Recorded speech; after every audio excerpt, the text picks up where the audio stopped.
إن الحمد لله نحمده ونستعينه ونستغفره ونعوذ بالله من شرور أنفسنا ومن سيئات أعمالنا من يهده الله فلا مضل له ومن يضلل فلا هادي له وأشهد أن لا إله إلا الله وحده لا شريك له وأشهد أن محمدا عبده ورسوله أما بعد فقد قال الله تعالى في القرآن العظيم الفرقان المجيد فأعوذ بالله من الشيطان الرجيم بسم الله الرحمن الرحيم رب اشرح صدري ويسر لي أمري واحلل عقدة من لساني يفقهوا قولي رب يسر ولا تعسر إن أريد إلا الإصلاح ما استطعت ما توفيقي إلا بالله عليه توكلت وإليه أنيب قال تعالى يا أيها الذين آمنوا اتقوا الله حق تقاته ولا تموتن إلا وأنتم مسلمون وقال تعالى في آية أخرى يا أيها الناس اتقوا ربكم الذي خلقكم من نفس واحدة وخلق منها زوجها وبث منهما رجالا كثيرا ونساء واتقوا الله الذي تساءلون به والأرحام إن الله كان عليكم رقيبا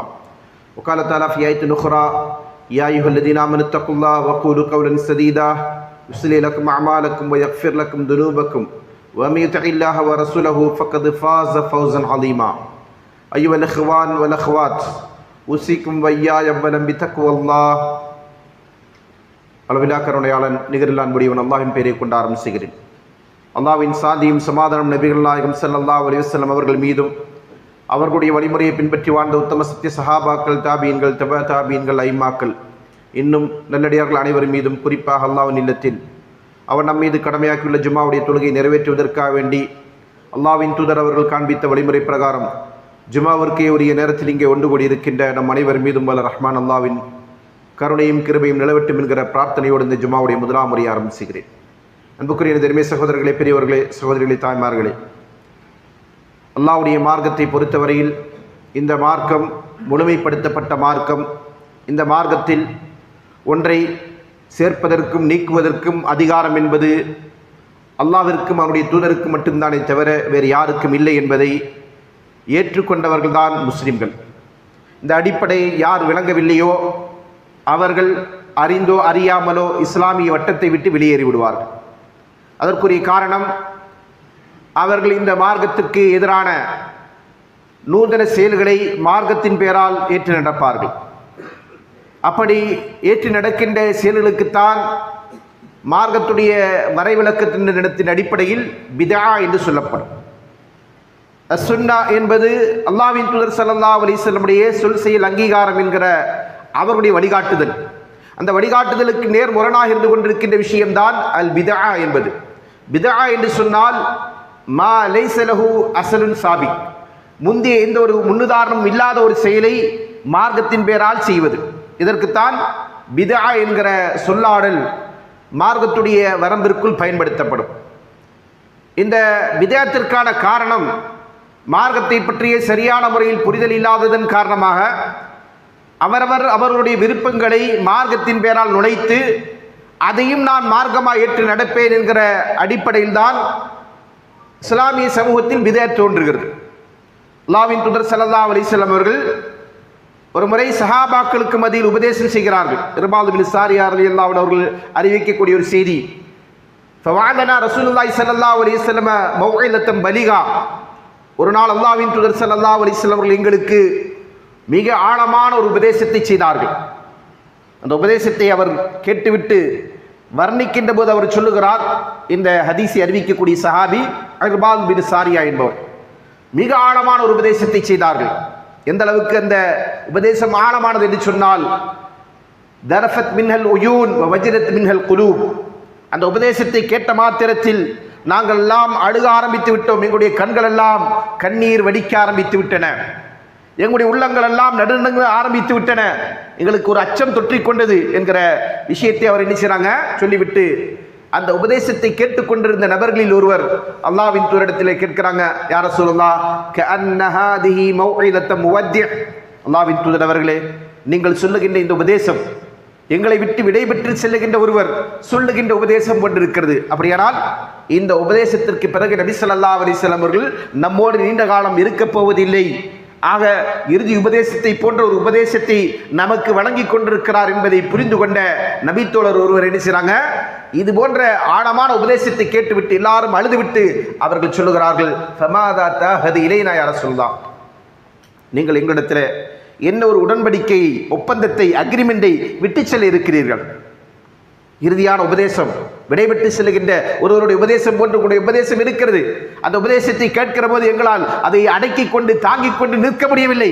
நாங்கள் அழுகிறோம், எங்களுடைய உள்ளங்கள் எல்லாம் படபடப்படுகிறது. அப்படி இருக்கிற கூடிய நேரத்தில் நீங்கள் எங்களுக்கு என்ன செய்றீங்க, இந்த உபதேசத்தின் வாயிலாக என்ன ஒரு அறிவுரை, ஒரு ஒப்பந்தத்தை செய்ய இருக்கிறீர்கள் என்று கேட்கிற போது அல்லாஹ்வின் தூதர் ஸல்லல்லாஹு அலைஹி வஸல்லம் அவர்கள் சொல்கிறார்கள், உஸீக்கும் பித்தக்வல்லாஹ். அல்லாஹ்வின் தூதருடைய எல்லா உபதேசத்திலும் இடம்பெறுகின்ற மிக முக்கியமான விஷயம், அல்லாஹ்வின் அச்சத்தை பற்றி நான் உங்களுக்கு உபதேசம் செய்கிறேன். நீங்கள் அல்லாஹ்வை அஞ்சிக் கொண்டிருங்கள், அல்லாஹ்வை அஞ்சக்கூடியவர்களாக வாழுங்கள். வஸ்ஸமை வத்தா, இரண்டாவது சொல்லுகிறார்கள், உங்களில் தலைவர்கள் யாரோ அவர்களுக்கு நீங்கள் என்ன செய்யணும், செவி சாய்க்கக்கூடியவர்களாக, கட்டுப்படக்கூடியவர்களாக இருக்க வேண்டும். முதன்மையானது தக்வா, இரண்டாவது தாத். தாத் என்று சொன்னால் கட்டுப்படுதல். தாத்தும் இருக்க வேண்டும், தக்வாவும் இருக்க வேண்டும். ஆனால் இன்றைய சமுதாயத்துடைய அவல நிலை என்னன்னு சொன்னா, ஒரு சாராருக்கு தக்வா இல்லை, தாத் இருக்கிறது. இன்னொரு சாராரத்தில் தக்வா இருக்கிறது, தாத் இல்லை. இரண்டுமே சேர்ந்தவர்களாக நம்முடைய சமுதாயம் இன்றைக்கு பயணிக்கிறார்களா என்று கேட்டால் அப்படிப்பட்ட அந்த கேள்விக்கு ஆச்சரியக்குறிதான் பதிலாக இருந்து கொண்டிருக்கிறதே தவிர நிதர்சனம் அதற்கு ஆம் என்று சொல்லக்கூடிய நிலையில் உம்மத்துடைய நிலை இல்லை. ஏனென்றால் தக்வாவை அறிவோடு அவர்கள் பேணுகிறார்களா என்றால் அதற்கு இல்லை என்பதுதான் அதற்குரிய காரணம். அதே போன்று தாத்தை, கட்டுப்படுதலை பின்பற்றக்கூடியவர்கள் அதுவும் மார்க்கத்தின் வரம்பில் இருந்து கொண்டு மார்க்கம் சொல்லுகின்ற வழிகாட்டுதல்களை புரிந்து கொண்டு கட்டுப்படுகின்றார்களா என்றால் அதுவும் இல்லை. அப்ப இந்த அறிவின்மை என்கிற பிரச்சனையின் காரணமாக தக்வா உள்ளவரிடத்தில் தாத் இல்லை, தாத்தில் உள்ளவரிடத்தில் தக்வா இல்லை என்கிற நிலையில் இன்றைக்கு இந்த இரண்டு அல்லாஹ்வினுடைய பலமான நசியத்துடைய விஷயத்தில், உபதேசத்துடைய விஷயத்தில் சமூகம் என்ன செய்யுது, தட்டழிந்து கொண்டிருக்கிறதை நாம் பார்க்கிறோம். பிறகு ரசூல் ஸல்லல்லாஹு அலைஹி வஸல்லம் சொன்னாங்க, வைன் அபதன் அபஷியன், உங்களுக்கு தலைவர் ஒரு அபிசீனிய நாட்டு அடிமையாக இருந்தாலும் சரி, கட்டுப்படுதல் எந்த அளவுக்கு இருக்கணும்ன்றத அல்லாஹ்வின் தூதர்கள் செய்றாங்க, வலியுறுத்துறாங்க. ஏனென்றால் இந்த உம்மத் ஒரே உம்மத், இந்த உம்மத்தை என்ன செஞ்சிடக்கூடாது, பிளவுபட்டு விடக்கூடாது, பிரிந்து விடக்கூடாது. ஒற்றுமையோடு அல்லாஹ்வுடைய மார்க்கத்தை ஒரே நேர்கோட்டில் பயணிக்க வேண்டும் என்று அடிப்படையிலே பின்பற்றுவதற்கு அறிவுறுத்தப்பட்டிருக்கின்ற மார்க்கம் என்கிற காரணத்தினால அல்லாஹ்வின் தூதர்கள் சொன்னாங்க, உங்களுடைய தலைவர் அபிசீனிய நாட்டு அடிமையாக இருந்தாலும் சரி, நீங்கள் அவருக்கு நிச்சயம் செவிசாய்க்க வேண்டும், கட்டுப்பட வேண்டும். அதே போன்று இறையச்சத்தோடு வாழ வேண்டும் என்று சொல்லிவிட்டு பிறகு சொல்லுகிறார்கள், ஃபஇன்னஹு மன் யஇஷ் மின்கும் பஅதி ஃபஸயரா இக்திலாஃபன் கஸீரா, உங்களில் யாரெல்லாம் எனக்கு பின்னர் இந்த உலகத்திலே பூமியிலே வாழ்வீர்களோ அவர்கள் ஏராளமான கருத்து முரண்பாடுகளை காண்பீர்கள், கருத்து மோதல்களை காண்பீர்கள். ஒவ்வொருவரும் புதிய புதிய சித்தாந்தங்களை, புதிய புதிய கொள்கைகளை, புதிய புதிய கோட்பாடுகளை மக்களுக்கு மத்தியிலே விளம்பரப்படுத்தி கொண்டே இருப்பார்கள். எப்படி ஷைத்தான் அவன் ஒரு பாதையை வகுத்து வைத்துக் கொண்டு அதன் பக்கம் மக்களை அழைப்பு விடுத்துக் கொண்டிருப்பான் என்று அல்லாஹ்வின் தூதர் ஸல்லல்லாஹு அலைஹி வஸல்லம் அவர்கள் சொல்லி காட்டினார்கள் அல்லவா? அதுபோன்று பலரும் என்ன செய்வாங்க, மக்களுக்கு மத்தியிலே புதிய புதிய கருத்துக்களை கொண்டு வருவார்கள். அந்த நேரத்தில் ரசூல் ஸல்லல்லாஹு அலைஹி வஸல்லம் சொன்னாங்க, ஃபஅலைக்கும் பிசுன்னதி, நீங்கள் என்னுடைய சுன்னாவை பற்றி பிடித்துக் கொண்டிருக்க வேண்டும். நான் என்ன வழிமுறையை உங்களுக்கு காட்டிவிட்டு செல்கிறேனோ, எதை உங்களுக்கு மத்தியில் நடைமுறைப்படுத்தி விட்டு செல்கிறேனோ, எதை நான் அங்கீகரித்து விட்டு செல்கிறேனோ, என்றால் சுன்னா என்பதற்கான வரைவிலக்கணம் கௌலுஹு வ ஃபஅலுஹு வ தக்ரீருஹு, அல்லாஹ்வின் தூதர் ஸல்லல்லாஹு அலைஹி வஸல்லம் சொல் செயல் அங்கீகாரம். அந்த விஷயத்தை எதை நான் உங்களுக்கு மத்தியில் விட்டு செல்கிறேனோ அதை நீங்கள் என்ன செய்யணும், பற்றி பிடித்துக் கொண்டிருக்க வேண்டும். வசுன்னத குலஃபா அல் மஹ்தியின் ராஷிதீன். அடுத்ததாக ரசூல் ஸல்லல்லாஹு அலைஹி வஸல்லம் சொன்னாங்க, எனக்கு பின்னர் இருந்து கொண்டிருக்கின்ற நேர்வழியில் நடைபோடுகின்ற என்னுடைய ஹலீஃபாக்கள் இருக்கிறார்கள் அல்லவா, அவர்களுடைய அடிச்சுவட்டை, அவருடைய சுன்னாவை நீங்கள் பற்றி பிடித்துக் கொண்டிருக்க வேண்டும். என்றால் மார்க்கம் என்பதற்குரிய வரைவிலக்கணமே இந்த இரண்டும் தான். எதை நாம் சுன்னா என்று ஏற்றுக்கொள்கிறோம், எதை அல்லாஹ்வின் தூதர் சொன்னார்களோ, செய்தார்களோ, அங்கீகரித்தார்களோ, சொன்னது ரசூல் ஸல்லல்லாஹு அலைஹி வஸல்லம் செயல், செயல் என்று ரசூல் ஸல்லல்லாஹு அலைஹி வஸல்லம் செயல். அங்கீகாரம் என்று சொன்னால் சஹாபாக்கள் எதை நடைமுறைப்படுத்தினார்களோ அதை பார்த்துவிட்டு அல்லாஹ்வின் தூதர் அவர்கள் அதை அங்கீகரித்து விட்டு செல்வதற்கு பேர் தான் அங்கீகாரம்.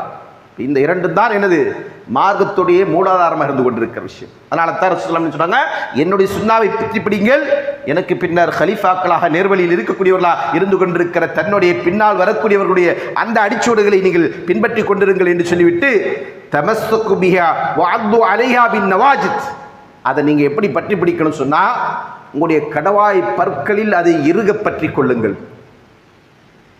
ஒரு பொருளை நாம கடித்து இழுப்பதற்காண்டி அல்லது கடித்து பிடித்துக் கொள்வதற்காண்டி எந்த பல்ல பயன்படுத்தும் சொன்னால் கடைவாய்ப்பல். ஏன்னு சொன்னால் அதுதான் என்ன செய்யும், ஸ்ட்ராங்காக இருக்கும், உறுதியாக இருக்கும். அதே நேரத்தில் நம்ம முன்பல்லில் ஏதாவது கடிச்சு வச்சுட்டோம் சொன்னால் பொருளை இழுக்கும் போது சேர்த்து பல்லும் சேர்ந்து வெளியே வந்துடும். அதனால் ரசூலுல்லாஹி என்ன சொன்னாங்க, உங்கள் கடவாய் பற்களில் நீங்கள் என்ன செய்யுங்க, எந்த அளவிற்கு அதில் உறுதியோடு இருக்க வேண்டும் என்பதை பற்றி அறிவுறுத்துவதற்காக வேண்டி இந்த உதாரணத்தை ரசூலுல்லாஹி சொல்றாங்க. இது ஒரு உவமை. கடவாய் பற்களில் நீங்கள் செய்யுங்க, அதை உறுதியாக பற்றி கொள்ளுங்கள் என்று சொல்லிவிட்டு வையாக்கு முஹ்தஸாத்தில் உமூர், புதிதாக உருவாகின்ற காரியங்களை குறித்து நான் உங்களை எச்சரிக்கிறேன். ஃபைன்ன குல்ல முஹ்தஸத்தின் பிதா வ குல்லு பிதஅத்தின் ضلاலா, ஏனென்றால் புதிதாக உருவாக்கப்படுகின்ற காரியங்கள் அனைத்தும் பிதஅத், வழிகேடு. பிதஅத்துகள் அனைத்தும் வழிகேடு. இன்னொரு அறிவிப்பில் வருகிறது வ குல்லு ضلالத்தின் ஃபின்னார், வழிகேடுகள் அனைத்தும் உங்களை நரகில் கொண்டு போய் சேர்க்கும். அல்லாஹ் பாதுகாக்க வேண்டும். அன்பானவர்களே, இந்த மார்க்கத்தின் பெயரால் எந்த ஒன்றை செய்வதாக இருந்தாலும் அதற்கு அங்கீகாரம் வேண்டும். யாருடைய அங்கீகாரம்? அல்லாஹுடைய அங்கீகாரம் வேண்டும். அப்படி இல்லாவிட்டால் அல்லாஹ்வின் தூதர் ஸல்லல்லாஹு அலைஹி வஸல்லம் அங்கீகாரம் இருக்க வேண்டும். இந்த இரண்டு அங்கீகாரமும் இல்லாத எந்த ஒரு செயலை மார்க்கத்தின் பெயரால் செய்வதாக இருந்தாலும் அதற்கு பேர் தான் மார்க்கத்தின் வரம்பில் என்னது, மார்க்கத்துடைய வரையறையில் அதற்கு பேர் தான் பிதா. அந்த பிதஅத்தை குறித்து தான் அல்லாஹ்வின் தூதர் ஸல்லல்லாஹு அலைஹி வஸல்லம் அவர்கள் கடுமையான முறையில் எச்சரிக்கிறார்கள். என்ன காரணம்? அல்லாஹ் தஆலா இந்த மார்க்கத்தை எப்படி நமக்கு தந்திருக்கிறார்? அல் யௌம அக்மல்து லக்கும் தீனக்கும் அத்மம்து அலைக்கும் நிஅமதி வ ரலீது லக்கும் இஸ்லாம் தீனா. அல்லாஹ்வின் தூதர் ஸல்லல்லாஹு அலைஹி வஸல்லம் அவர்கள் ஹஜ்ஜத்துல் வதா என்கிற அவருடைய விடை பெறுகின்ற ஹஜ்ஜை நிறைவேற்றுவதற்காக வேண்டி சென்ற அந்த சந்தர்ப்பத்திலே அரஃபா மைதானத்தில் அல்லாஹ்வின் தூதர் அவர்களுக்கு அருளப்பட்டிருக்கின்ற அல் குர்ஆனுடைய வசனம் தான் நான் மோதி காட்டிய அந்த வசனம். அதில் அல்லாஹ் என்ன சொல்லுகிறான்? இன்றைய தினம் உங்களுக்கு கூடிய மார்க்கத்தை நான் முழுமைப்படுத்தி விட்டேன். அத்மம்து அலைக்கும் நிஅமதி, என்னுடைய அருட்கொடைகளை உங்கள் மீது நான் பரிபூர்ணப்படுத்தி விட்டேன். மார்க்கம் முழுமையாயிடுச்சு, அல்லாஹ்வுடைய அருளும் முழுமை பெற்று விட்டது. வரலித்து லக்கும் இஸ்லாம் தீனா, இஸ்லாம் என்கிற தீனையே உங்களுக்கு நான் பொருந்திக் கொண்டேன். அல்லாஹ்வுடைய பொருத்தத்திற்குரிய தீன் எது? இஸ்லாமிய தீன், வேறு எதுவும் அல்ல. எந்த தீனை, எந்த மார்க்கத்தை அல்லாஹ்வின் தூதர்கள் இந்த மண்ணிலே நடைமுறைப்படுத்தி வாழ்ந்து காட்டி செயல்முறைப்படுத்தி மக்களுக்கு மத்தியிலே உயிரோட்டமாக விட்டு சென்றார்களோ அதுதான் இந்த மார்க்கத்துடைய முழுமையான அம்சம். அந்த மார்க்கம் கியாமத்து நாள் வரையிலும் நிலை பெற வேண்டிய ஒரு மார்க்கம். அதற்கு பின்னர் அல்லாஹ்வின் தூதர் ஸல்லல்லாஹு அலைஹி காலகட்டத்திற்கு பின்னர் இந்த மார்க்கத்திலே ஒன்றை கூட்டுவதற்கோ குறைப்பதற்கோ நீக்குவதற்கோ யாருக்கும் எந்த விதமான அதிகாரமும் இல்லை என்பதைத்தான் அல்லாஹ் தஆலா இந்த வசனத்தின் வாயிலாக நமக்கு சொல்லி காட்டுகிறான். ஏனென்றால் தீன் முழுமை பெற்று விட்டது. முழுமைப்படுத்துவதுதான் யாருடைய நோக்கம், யாருடைய பணி? அல்லாஹ்வின் தூதர் ஸல்லல்லாஹு அலைஹி வஸல்லம் பணி, அவருடைய கடமை. அந்த கடமையை நிறைவேற்றுவதற்குத்தான் அல்லாஹ்வின் தூதர் ஸல்லல்லாஹு அலைஹி வஸல்லம் அவர்களை அல்லாஹ் தூதராக தேர்ந்தெடுத்திருக்கிறான். அன்னை ஆயிஷா ரலியல்லாஹு அன்ஹா அவர்கள் சொல்லி காட்டுகிறார்கள், மன் ஸஅம அன்ன ரசூலுல்லாஹி ஸல்லல்லாஹு அலைஹி வஸல்லம் கதம ஷையன் மின் கிதாபில்லாஹ் ஃபகத் அஅலம அலல்லாஹில் ஃபிரியா. யார் அல்லாஹ்வின் தூதர் ஸல்லல்லாஹு அலைஹி வஸல்லம் அவர்களுக்கு அல்லாஹ் வேதத்திலே வழங்கி இருக்கின்ற செய்திகளில் எந்த ஒன்றாவது அவர்கள் மறைத்தார் என்று வாதிடுகிறார்கள். அல்லாஹ்வின் தூதர் அவர்கள் தனக்கு கொடுக்கப்பட்ட வகையில் ஏதோ ஒன்றை அவர் மறைத்து விட்டார் என்று எவன் வாதிடுகிறானோ அவன் சொல்லக்கூடிய வார்த்தையை நன்றாக கவனியுங்கள். என்ன சொல்றாங்க தெரியுமா? அவர் அல்லாஹ்வின் மீது அபாண்டத்தை சொல்லிவிட்டார். சொன்னது யார் மேல? ரசூலுல்லாஹி ஸல்லல்லாஹு அலைஹி வஸல்லம் மறைத்தார் என்று சொல்கிறான். ஆனால் அந்த வார்த்தையின் மூலமா அவன் யாரை பழிக்கிறான் தெரியுமா? அல்லாஹ்வின் தூதரை பழிக்கவில்லை, அல்லாஹ்வின் தூதர் அவர்களை குறை சொல்லவில்லை, மாறா யாரை சொல்றாங்க? அல்லாஹ்வை குறை சொல்லுகிறான். சுப்ஹானல்லாஹ். ஏன் இந்த தூதரை தேர்ந்தெடுத்தது அல்லாஹ், இந்த தூதருக்கு செய்தியை வழங்கியது அல்லாஹ். அது மட்டுமல்ல, அந்த அல்லாஹ் சொல்லுகிறார், யா அய்யுஹர் ரசூல் பல்லிக் மா உன்ஸில இலைக மின் ரப்பிக். ஓ தூதரே, உங்களுக்கு அல்லாஹ்விடமிருந்து கூடிய ரப்பிடமிருந்து அருளப்பட்டதை நீங்கள் மக்களிடத்திலே எடுத்துரைத்து விடுவீராக, கொண்டு போய் சேர்த்து விடுவீராக. வ இல்லம் தஃஅல் ஃபமா பல்லகத ரிசாலத. அப்படி நீங்கள் செய்யாவிட்டால் உம்முடைய ரப்புடைய தூது செய்தியை நீங்கள் நிறைவேற்றியவராக மாட்டீர்கள். அது மட்டுமல்ல, அல்லாஹ் தஆலா வேறு சில வசனங்கள் என்ன சொன்னா, நீங்களாக ஒன்றை கற்பனை செய்தீங்கன்னு சொன்னா உங்களுடைய வலது கரத்துடைய நரம்பை நாம் என்ன செஞ்சிருவோம், கற்பணினோன்னு அல்லாஹ் எச்சரிக்கிறான்.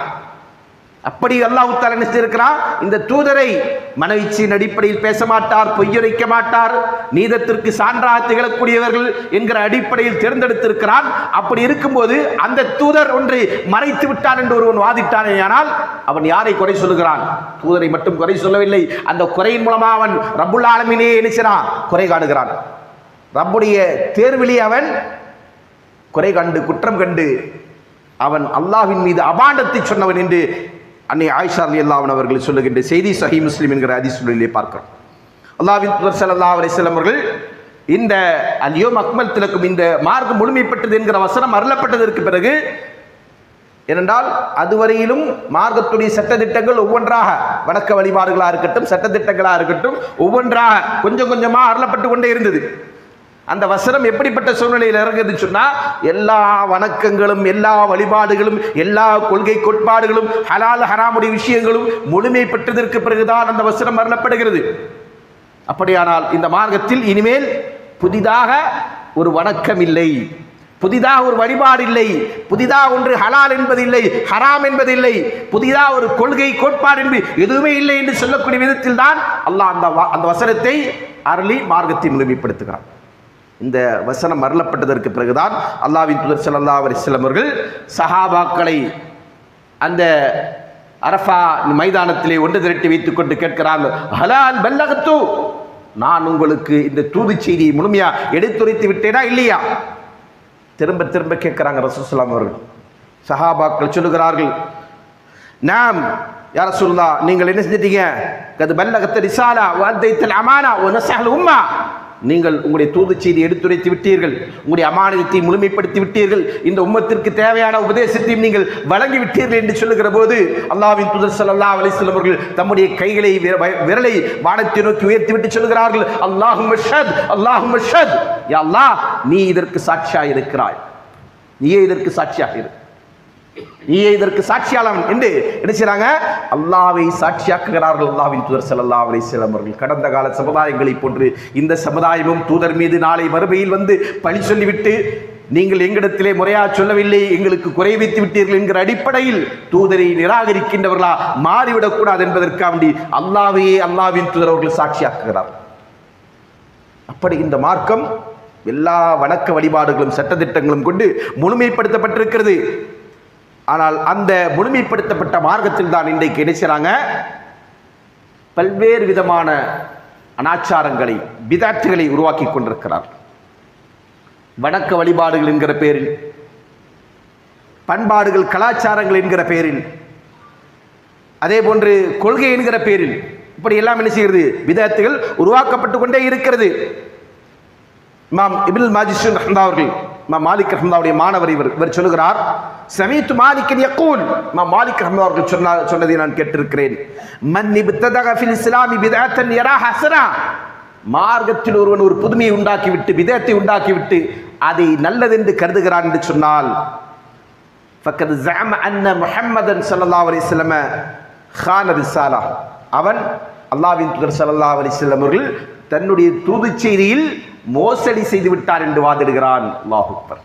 இப்படிப்பட்ட கருத்து, மார்க்கத்தில் ஒன்றை புதுமையாக செய்துவிட்டு அந்த புதுமைக்கு அவன் என்ன வாதத்தை வைக்கிறான், இது நல்லதுதான், நல்ல காரியத்தை தான் நான் செய்கிறேன், தொழுகை நன்மையான விஷயமா இல்லையா, நன்மையான விஷயம், அதனால நான் என்ன செய்கிறேன், துஹர் தொழுகையை 4 ரக்காத்துக்கு பதிலாக நான் 4 ரக்காத் தொழுகிறேன், 2 ரக்காத் எக்ஸ்ட்ரா தொழுகிறேன், நல்ல விஷயம் தானே. ரமதானுடைய நோன்பை நான் 30 நாளுக்கு பதிலாக 35 நாள் வைக்கிறேன், 40 நாள் வைக்கிறேன், நல்ல விஷயம் தானே.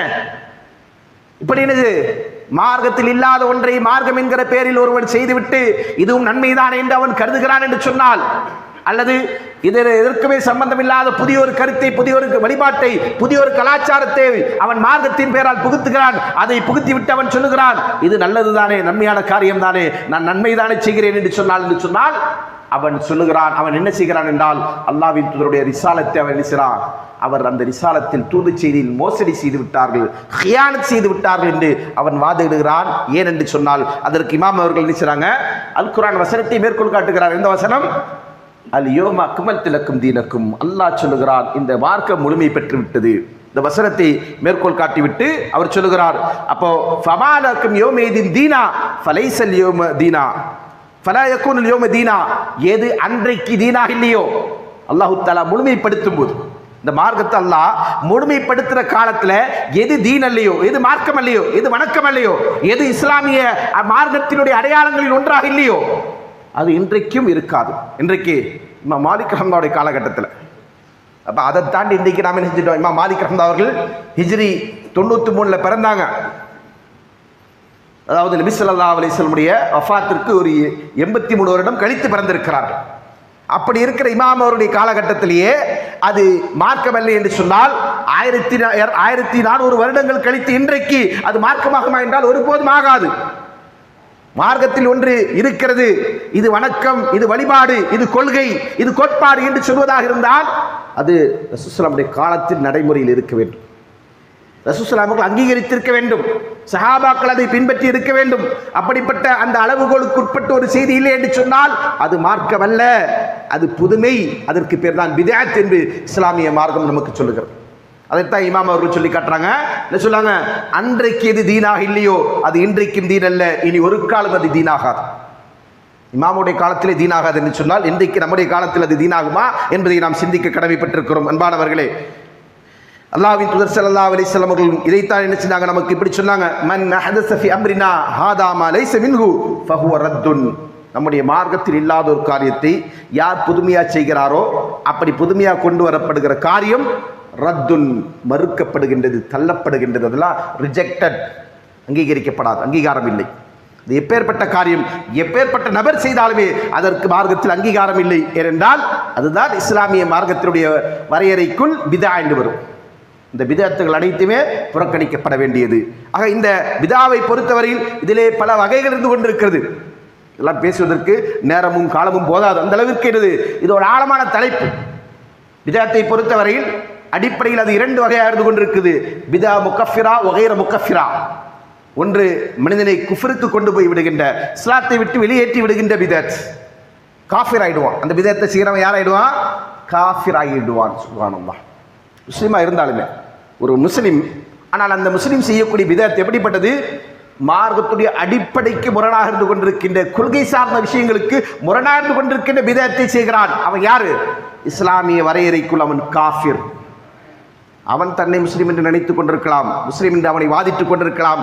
அவன் 1000 முறை தன்னை முஸ்லீம் என்று சொன்னாலும் அல்லாஹுடைய மார்க்கத்தின் வரம்பிற்குள் அவன் முஸ்லீம் என்கிற பட்டியலில் வரமாட்டான். ஏன்? அவன் செய்வது குஃப்ரான காரியம். இதற்கு உதாரணம் சொல்ல வேண்டும் என்று சொன்னால், நம்மோடு வாழ்ந்து கொண்டிருக்கின்ற காதியாரிகள் என்கிற ஒரு கூட்டம், அஹ்லுல் குர்ஆன் என்கிற கூட்டம், இவர்கள் நாம் ஏற்றிருக்கின்ற அதே குர்ஆனை ஏற்றிருக்கிறார்கள். காதியானிகளை பொறுத்த வரைக்கும் நம்மள்ட்ட எது குர்ஆனோ அது அவங்கள்ட்டையும் குர்ஆன். நாம் எந்த ஹதீஸ் நூட்களை, சஹீஹ் புகாரி, முஸ்லிம், திர்மிதி, சுனன் அபூதாவூத், நஸஈ, இப்னு மாஜா, இப்படி நினைச்சிரோம் எந்த ஹதீஸ் நூட்களை ஏற்றுக்கொண்டிருக்கிறோமோ அதையும் அவர்கள் ஏற்றுக்கொண்டிருக்கிறார்கள். நாம் எந்த அல்லாஹை நம்முடைய வணக்கத்துக்குரியவனாக இலாஹா ஏற்றுக்கொண்டிருக்கிறோமோ அதே இலாஹை அவர்களும் ஏற்றுக்கொண்டிருக்கிறார்கள். நாம் எந்த தூதரை நம்முடைய தூதரை என்று ஏற்றுக்கொண்டிருக்கிறோமோ அதே தூதரை அவரும் தூதராக ஏற்றுக்கொண்டிருக்கிறார்கள். ஆனால் என்ன பிரச்சனை தெரியுமா? இந்த தூதருக்கு பின்னாடி இன்னொரு தூதர் வந்தார், இந்த தூதருக்கு பின்னாடி இன்னொரு தூதர் வந்தார். முஹம்மது ஸல்லல்லாஹு அலைஹி வஸல்லம் அவர்கள் இறுதி தூதர் அல்ல, இறுதி நபி அல்ல. அவருக்கு பின்னாடி வந்து மிர்சா குலாம் அஹமது இருக்கிறான், லஅனத்துல்லாஹி அலைஹி, அல்லாஹ்வுடைய சாபம் அவன் மீது உண்டாகட்டும், அவன்தான் எங்களுடைய நபி என்று சொல்கிறார். இதுதான் அவர்கள் கொண்டு வந்த பிதஅத். அவங்க கொண்டு வந்த பிதஅத் என்ன? இதுதான் அவருடைய பிதஅத். இந்த பிதஅத்தின் காரணமாக அவர்கள் யாராக மாறிவிட்டார்கள்? காஃபிர்களாக மாறிவிட்டார்கள். வலியாது பில்லாஹ், அல்லாஹ் பாதுகாக்கட்டும். அதே போன்றுதான் அஹ்லுல் குர்ஆன் என்பவர்கள், அவர்கள் அல்லாஹ்வை இலாஹா ஏற்றுக்கொண்டிருக்கிறார்கள். குர்ஆனை வேதமாக ஏற்றுக்கொண்டிருக்கிறார்கள், தூதரை தூதராக ஏற்றுக்கொண்டிருக்கிறார்கள். ஆனால் தூதருடைய சுன்னாக்களை நாங்கள் ஏற்றுக்கொள்ள மாட்டோம். அது மனிதனுடைய சொற்கள், அதனால் அது எங்களுக்கு தேவையில்லை. நாங்கள் இறை வேதத்தை மட்டுமே பின்பற்றுவோம். காஃபிர்கள் அவர்கள். இதான் எனது கொள்கை சார்ந்த பிதத். இதே போன்று வரலாற்றில் நீங்கள் எடுத்துக்கொண்டோமே ஆனால் ஜஹ்மியாக்கள், கதரியாக்கள், அதே போன்று ராஃபிதாக்கள் என்று சொல்லக்கூடிய கூட்டங்கள் எல்லாம் காஃபிர்கள். எப்படி காஃபிர்கள் ஆனாங்க?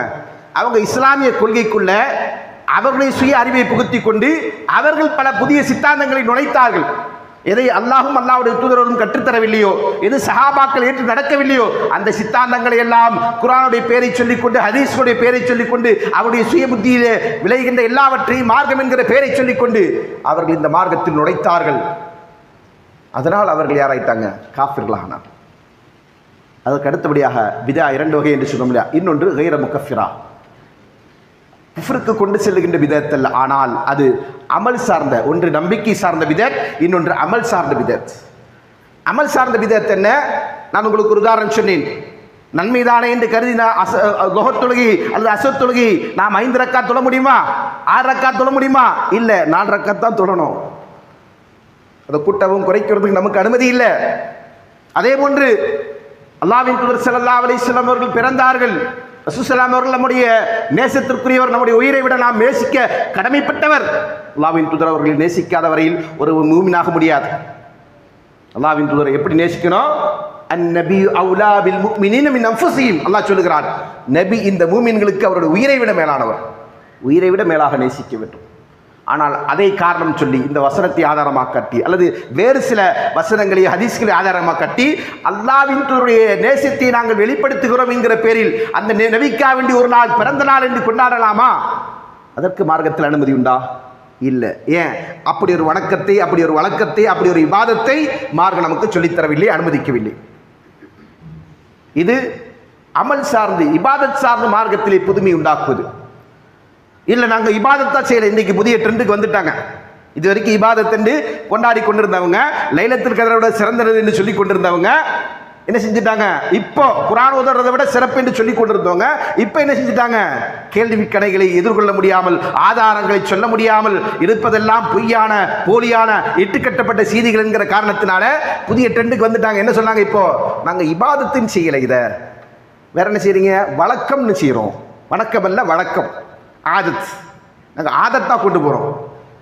இஸ்லாத்தின் பேரில் நீங்கள் ஒரு ஆதத்தை தொடர்ச்சியாக செய்வதாக இருந்தாலும் அதற்கும் ஆதாரம் வேண்டும். மார்க்கம் என்கிற பேரில் நீங்கள் எதை செஞ்சாலும் என்ன செய்யணும்? அது வணக்கம் வழக்கம் எதுவாக இருந்தாலும் அதற்கு ஆதாரம் வேண்டும். அந்த ஆதாரம் இல்லாத போது நீங்கள் செய்கின்ற செயல்கள் அது பாவம், அது உங்களை நரகத்திற்கு அழைத்து செல்கின்ற விஷயம். எனவே இந்த செயல்களை விட்டு நாம் எச்சரிக்கையாக இருக்க வேண்டும். இந்த பிதஅத்தை பொறுத்தவரையில் மார்க்கத்தில் இது ஹராமாக்கப்பட்டிருக்கின்ற, தடுக்கப்பட்டிருக்கின்ற விஷயம் என்பதை நாம் புரிந்து கொள்ள வேண்டும். ஏனென்றால் இந்த பிதஅத்தை செய்வதை பொறுத்தவரையில் அல்லாஹ்வின் தூதர் ஸல்லல்லாஹு அலைஹி வஸல்லம் சொன்னார்கள், லதத்தபியன்ன சுன்னத மன் கான கபிலக்கும் ஷிப்ரன் வ ஷிப்ரின் வ திராஅன் பிதிராஇன். உங்களுக்கு முன்பு சென்ற சமுதாயத்துடைய அடிச்சுவடுகளை நீங்கள் ஜானுக்கு ஜான், முளத்திற்கு முளம் பின்பற்றுவீர்கள். ஹத்தா லவ் தஹலு ஹுஜ்ர குப்பின் லதஹல்துமுஹு. அவர்கள் ஒரு உடும்புடைய பொந்தில் நுழைந்தால் நீங்களும் அதில் நுழைவதற்கு முயற்சி செய்வீர்கள், நீங்களும் அவர்களை பின்பற்றி கொண்டிருப்பீர்கள் என்று சொல்லுகிறார்கள். இதை கேட்டபோது சஹாபாக்கள் கேட்கிறாங்க, யார சொல்லா ஃபமன் யஹூது வ நஸாரா, யூத நஸாராக்களே நீங்கள் சொல்லுகிறீர்கள் என்று கேட்கிற போது ரசூலுல்லாஹி ஸல்லல்லாஹு அலைஹி வஸல்லம் சொல்லுவாங்க, ஃபமன், வேற யாரை நான் சொல்லப் போகிறேன்? அன்பானவர்களே, உலகத்தில் பிறந்த நாள் என்கிற ஒரு நாளை, ஈசா அலைஹிஸ்ஸலாமுடைய பிறந்த நாள் தான் கிறிஸ்மஸ் டே என்று கொண்டாடுகிறார்கள் அவங்களுடைய கணக்கின் அடிப்படையில். அதுவும் வரலாற்று ரீதியாக ஆதாரத்தின் அடிப்படையில் தவறு இருந்தாலும் கூட அவங்க தான் என்ன செய்றாங்க? அந்த ஒரு நாளை தீர்மானித்துக் கொண்டு அதை கொண்டாடுவதற்காக வேண்டி எடுத்துக்கொண்டிருக்கிறார்கள். அதுபோன்று இந்த பர்த்டே என்பதும் இறந்த நாள் என்பதும் ஒரு கொண்டாட்டமாகவே அவர்கள் ஏற்று நடக்கிறார்கள். அப்போ இது அவருடைய அடிச்சுவடுகளை பின்பற்றுவது. இஸ்லாமிய மார்க்கத்தில் இருந்து கொண்டு யூத நசாராக்களை நீங்கள் பின்பற்றுவீர்கள் என்று அல்லாஹ்வின் தூதர்கள் எச்சரித்தார்களா? அந்த எச்சரிக்கையை மீறிய ஒரு செயல் என்பதை நாம் புரிந்து கொள்ள வேண்டும். அது மட்டுமல்ல அன்பானவர்களே, இந்த பிதஅத்தை பொறுத்தவரையில் அது எப்படிப்பட்ட ஒரு செயல் என்று சொன்னால், அல்லாஹ்வின் தூதர் ஸல்லல்லாஹு அலைஹி வஸல்லம் சொன்னாங்க, இன்னல்லாஹ் ஹஜபத் தௌபத அன் ஸாஹிபி குல்லி பிதஅ. பிதஅத்வாதியிடமிருந்து அல்லாஹ் தஆலா தௌபாவின் வாசலை அடைத்து விட்டான். அல்லாஹ் அக்பர். அவங்க தௌபா செய்ய மாட்டாங்க. பிதஅத் செய்கிறவன் தௌபா செய்ய மாட்டான். யார் சொன்னது? அல்லாஹ்வின் தூதர் ஸல்லல்லாஹு அலைஹி வஸல்லம் சொல்கிறார்கள். ஏன்? அவனை விட்டு அந்த தௌபாவுடைய வாசல் அடைக்கப்பட்டிருக்கிறது.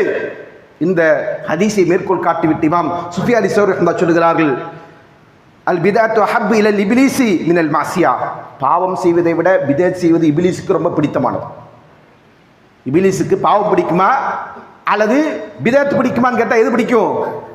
இன்னைக்கு அவங்க என்ன செய்வாங்க? இந்த பிதஅத் செய்யக்கூடிய பிதஅத்வாதிகள் நம்மளெல்லாம் அடிச்சுவாங்க, இவங்களாம் இப்லீஸுடைய கூட்டாளிகள். எனவே தான் என்ன செய்றாங்க? ரசூலுல்லாவை புகழ்ந்தால் இவங்களுக்கு பொறுக்க முடியல. ரசூலுல்லாவை புகழணும் தான் நம்மளும் சொல்றோம். ரசூல் ஸல்லல்லாஹு அவர்களை வருடம் முழுக்க புகழணும், ரசூலுல்லாவுடைய சுன்னாவை பின்பற்றணும் என்று சொல்கிறோம். அப்ப நாம வந்து இப்லீஸுடைய கூட்டாளியா? அவுது பில்லாஹ். எப்படிப்பட்ட வாதங்கள் பாருங்க. ஆனால் இமாம் சுஃபியான் ஸௌரி ரஹ்மத்துல்லாஹி சொல்றாங்க, இப்லீஸுக்கு ஒருவன் பிதஅத் செய்வதை தான் பிடித்தமானது. எதை காட்டிலும்? பாவம் செய்வதை காட்டிலும். ஏன் அப்படின்றத அவர் விளக்கும்போது சொன்னாங்க, அல் மஅசியத்து யுதாபு மின்ஹா. பாவம் செய்கின்றவன் பாவத்திற்காக வேண்டி வருந்தி அதற்காக வேண்டி பாவம் மன்னிப்பு தேடுவான். அவனுக்கு வருத்தம் உண்டாகும். கில்ட்னஸ்ன்னு சொல்றோம் இல்லையா, குற்ற உணர்ச்சின்னு சொல்றோம்ல, அது அவனுடைய உள்ளத்தில் இருக்கும். அவன் வெளிப்படையாகவோ மறைமுகமாகவோ அதற்காக வேண்டி அல்லாஹ்விடத்திலே அழுது புரண்டு மன்னிப்பை தேடுவான். வல் பிதா லா யுதாபு மின்ஹா. பிதஅத் செய்கிறவன் எப்படி செய்வான்? இப்போ செய்கிறான் இல்லையா, எப்படி செய்கிறான்? நான் என்ன செய்கிறேன்? ரசூலுல்லாஹ் மீது இருக்கக்கூடிய மஹப்பத்தை வெளிப்படுத்துகிறேன். நீங்கள் தான் பொறாமையில் சொல்கிறீங்க, அல்லது நீங்களாம் வஹாபிகள், அல்லது நீங்களாம் யார்? இப்லீஸுடைய கூட்டாளிகள், அதனால் உங்களுக்கு பிடிக்கல. இப்படி என்ன செய்கிறாங்க சொல்லிட்டு அவங்க செய்யக்கூடிய பிதஅத்தை நியாயப்படுத்தி கொண்டிருக்கிறாங்க. அவங்க என்ன செய்ய மாட்டாங்க? அதுலேருந்து தௌபா தேட மாட்டாங்க. ஏன்னா பிதஅத் என்பது அவங்க இபாதத்தை நினைச்சு செஞ்சுட்டு இருக்கிறாங்க. அல்லாஹ் பாதுகாக்க வேண்டும். அன்பானவர்களே, இந்த பிதஅத்தான செயல்கள் மார்க்கத்தை நம்மிடமிருந்து எடுத்து விடுகின்ற, நம்முடைய அமல்களை பாழாக்கி விடுகின்ற, நம்மை நரகப்படுகொலைக்கு அழைத்து செல்கின்ற காரியம். அது அல்லாஹ் மன்னிக்கின்ற பிதஅத்து. அல்லாஹ்வுடைய மன்னிப்பு கிடைத்தாலே அன்றி பிதஅத்வாதி சொர்க்கம் செல்ல முடியாது. அல்லாஹ்வுடைய மன்னிப்பு யாருக்கு எவருக்கு என்று நம்மால் சொல்ல முடியாது. அது அல்லாஹ்வுடைய அதிகாரத்துக்கு மட்டுமே உரிய விஷயம். அப்படியானால் பிதஅத்துகளை, குறிப்பாக மார்க்கத்திற்கு முரணாக இருந்து கொண்டிருக்கின்ற பிதஅத்தான காரியங்களை ஒருவன் பாவம் செய்வது அவருடைய தனிப்பட்ட விஷயம். ஆனால் பிதஅத் என்பது மார்க்கத்தை சீர்குலைக்கின்ற விஷயம். இதுதான் இரண்டுக்குமான வித்தியாசம். எனவேதான் இப்லீஸ் அதை ரொம்ப நேசிக்கிறான். அப்ப இப்படியான இந்த சூழ்நிலையில் இன்றைக்கு சமுதாயத்திலே இருந்து கொண்டிருக்கின்ற பெரும்பான்மை மக்கள் இந்த பிதஅத்தை செய்யக்கூடியவர்களாக இருந்து கொண்டிருக்கிறார்கள், அதை நியாயப்படுத்தக்கூடியவர்களாக இருந்து கொண்டிருக்கிறார்கள், அதற்காக பொருளாதாரத்தை செலவழிக்கக்கூடியவர்களாக இருந்து கொண்டிருக்கிறார்கள். நாம் அறிந்திருக்கின்ற இந்த செய்திகளை, இந்த உண்மைகளை, இந்த சத்தியத்தை அந்த மக்களுக்கு விளங்க செய்ய வேண்டும். அதற்கு நாம் என்ன செய்யணும்? நம்மாலான சில முயற்சிகளை நாம் மேற்கொள்ள வேண்டியிருக்கு. அது அவர்கள் மீது கொண்டிருக்கின்ற அக்கறையின் காரணமாக, அந்த மக்கள் மீது கொண்டிருக்கின்ற நேசத்தின் வெளிப்பாடாக. ஒரு மூமின் இன்னொரு மனிதனுக்கு நன்மையைத்தான் நாட வேண்டும். நன்மைதான் ஒரு மூமினுடைய அடையாளம். அப்ப அந்த அடிப்படையில் நன்மையின் பக்கம் அடைக்கக்கூடியவர்களாக இருக்க வேண்டும் என்பது நமக்கான கடமை என்பதை உணர்ந்து கொண்டு, இந்த காலச்சூழ்நிலையில் இந்த மக்களுக்கு நாம் அறிவுறுத்த வேண்டிய, நம்மை விட பெருங்கொண்ட கூட்டம் இது போன்ற பிதஅத்திற்கு பின்னால் இருந்து கொண்டிருக்கிறார்கள். அந்த மக்களுக்கு நாம் அறிவுறுத்த வேண்டிய செய்திகள் என்பதை புரிந்து கொண்டு நன்மையின் பக்கம் அழைக்கின்றவர்களாக, நேர்வழியின் பக்கம் அழைக்கின்றவர்களாக நாம் இருப்போம். அல்லாஹ்வுடைய மார்க்கம் நமக்கு அறிவுறுத்துகின்ற கடமைகளை, கட்டளைகளை நிறைவேற்றி கொண்டு, மார்க்கம் நமக்கு தடுத்திருக்கின்ற பிதஅத்துகளை, அனாச்சாரங்களை தவிர்த்து கொண்டு வாழ்வோம். அல்லாஹ் தஆலா நம் அனைவருக்கும் அதற்குரிய நல்லதொரு தௌஃபீக்கையும் அதன் மூலம் மறுமையில் ஈடேற்றத்தையும் வெற்றியும் வழங்க வேண்டும் என்கிற பிரார்த்தனையோடு என்னுடைய ஜுமா முதலாம் முறையை நிறைவு செய்கிறேன். அக்கூலி கௌலி ஹாதா அஸ்தக்ஃபிருல்லாஹ் லி வ லக்கும் வஸ்தக்ஃபிர் ஸாயிரில் முஸ்லிமீன்.